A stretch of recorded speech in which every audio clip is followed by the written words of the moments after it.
नाही, निश्चितपणे शिवसेनेचे नेते आदरणीय गुलाबरावजी पाटील साहेब आणि भारतीय जनता पक्षाचे नेते आदरणीय गिरीशभाऊ महाजन साहेब यांच्या आदेशानुसार शिवसेना आणि भारतीय जनता पक्षाची महायुती या ठिकाणी झालेली आहे आणि त्यांच्या आदेशानुसारच आज प्रभाग क्रमांक 2 मधील आदरणीय संतोष पाटील आमचे महानगर प्रमुख त्यांचा उमेदवारी अर्ज दाखल केला आहे। सागरदादा पाटील सागरदादा सोनवणे आणि आमच्या दारकुंडे ताई या 3 लोकांचा उमेदवारी अर्ज आज आपण दाखल केला आहे।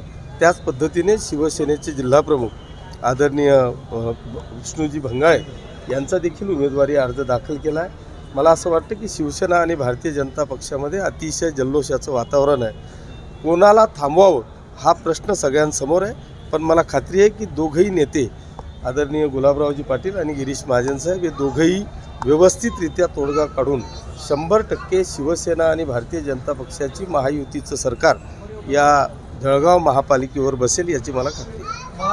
महायुतीचं म्हटलं आहे, महायुती झाली असं तुम्ही म्हणताय पण अद्यापही या तिकडे घोषणा नाही किंवा जागा वाटप तुमचं ठरलेलं नाही, राष्ट्रवादी सोबत घेतलेलं नाही, मला असं वाटतं की गुलाबरावजी पाटील साहेब आणि गिरीश महाजन साहेब यांची दोघांचीही मीटिंग झालेली आहे।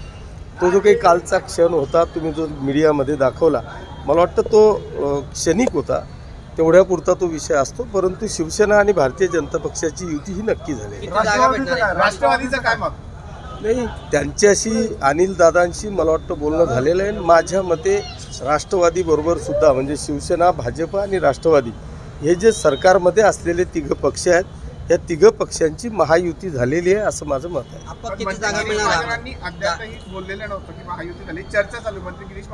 नाही, ज्यावेळेस आमची पहिल्यांदा हॉटेल प्रेसिडेंटला मीटिंग झाली त्या मीटिंगमध्ये आमचा 25-50चा फॉर्म्युला ठरला होता आणि त्यामध्ये 50मध्ये राष्ट्रवादी काँग्रेसला काही जागा देऊ अशा पद्धतीची चर्चा त्या ठिकाणी प्राथमिक झालेली होती।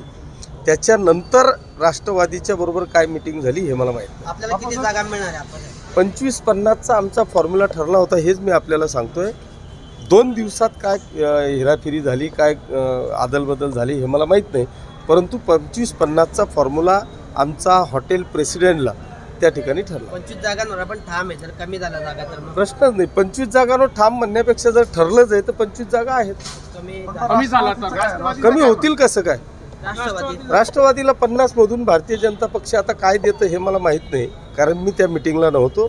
मला एवढंच माहिती आहे की मी ज्या मिटिंगला होतो त्या मिटिंगमध्ये 25 जागा शिवसेनेला आणि 50 जागा भाजपला, आणि तिथून उठून आम्ही राष्ट्रवादीशी चर्चा करतो अशा पद्धतीचा विषय त्या ठिकाणी झाला। आपण ते म्हणताय भाजप 50 पेक्षा कमी जागा लढायला तयार नाही आहे, दुसरीकडे तुम्ही 25 जागांवर ठाम आहे, तर मग राष्ट्रवादीचा विषय येतोच कुठे? आता मी तेच सांगतोय, राष्ट्रवादीचं काय करायचं हे नेते ठरवतील। आपण आमचा शिवसेना आणि भाजपची जी मिटिंग झाली त्या मिटिंगमध्ये 25 जागा शिवसेनेला आणि 50 जागा भाजपला अशा पद्धतीची राष्ट्रवादीला ज्या जागा देतील त्या भाजपमधून जातील, तुमच्याकडून तो आता ते ठरवतील ना। आमच्या 25 जागा त्यांनी दिलेल्या आहेत, 25 जागा आम्हाला आहेत असं आम्ही धरून आमचे फॉर्म भरतो। ज्या पद्धतीमध्ये तुम्ही हे खाती स्वबळावरती सत्ता मिळवली होती तसं जळगावमध्ये घडू शकतं असं वाटतं? घडू शकलं असतं, पण शेवटी महापालिकेचा विषय आहे।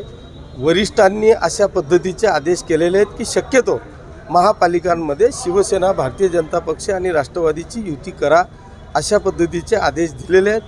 प्रयत्न सगळेजण करताय की आपली महायुती राहावी, कारण शेवटी जर का विकास करायचा असेल तर शेवटी सत्तेशिवाय शहाणपण चालत नाही। इथं पालकमंत्री शिवसेनेचे आहेत, मुख्यमंत्री माननीय देवेंद्रजी फडणवीस साहेब भाजपचे आहेत, नगरविकास मंत्री शिवसेनेचे आहेत, आणि जळगाव शहर मागच्या 10-15 वर्षात खूप मागे विकासात्मकदृष्ट्या फेकलं गेलं आहे। त्याच्यामुळे जर खऱ्या अर्थाने या जळगाव शहराचा विकास करायचा असेल तर सत्तेशिवाय शहाणपण चालणार नाही। त्याच्यामुळे मला वाटतं सत्तेत हे आले पाहिजे, त्या युती त्या पद्धतीने युती चालली। आपले पालकमंत्री होते, एकमत होत नव्हतं असं ऐकलं जातं। काही महत्वाचे 4-5 वार्ड आहे त्याच्यामध्ये एक वाक्यता होत नव्हती, बीजेपी आणि शिवसेनेचं म्हटलं त्याच्यावर घोडाळलं। प्रश्न असा आहे की विरोधकांना उमेदवार मिळत नाही आणि आमच्याकडे शिवसेना भाजपमध्ये कोणाला द्यावं कोणाला थांबवावं हा प्रश्न आहे। त्याच्यामुळे उमेदवारांनाच अपेक्षित आहे की इथे शिवसेना भाजपचं सरकार येईल, त्याच्यामुळे इथे रांगा लागलेल्या आहेत, त्याच्यामुळे तिथं तो प्रश्न येणारच आहे। आपले पालकमंत्री होते, या ठिकाणी कार्यकर्त्यांची, पदाधिकाऱ्यांची सर्वांचीच भावना होती की आपण या ठिकाणी पूर्ण 75 जागा लढवल्या पाहिजे होत्या, मात्र तसं नाही झालं। कुठेतरी कॉम्प्रोमाइज केलं का शिवसेनेने भाजपसोबत? नाही, त्या भावना माझ्याही होत्या की आपल्याकडे जेव्हा आम्ही इंटरव्ह्यू घेतल्या त्यावेळेस 300 उमेदवारांनी आमच्याकडे मुलाखती दिल्या. तीच परिस्थिती आज भाजपची आहे. भाजपचं आत्ताही मी तिकडून आलो तो कार्यालय एकदम फुल आहे. त्यांनाही आता कोणाला द्यावं आणि नाही द्यावं हा विषय आहे. पण शेवटी जर का रिस्क घ्यायची नसेल तर मला वाटतं युती केली पाहिजे आणि युतीच्या माध्यमातून या जळगाव शहराला न्याय दिला पाहिजे असं सगळ्यांचं ठाम मत झालं आणि त्या पद्धतीने युती होते.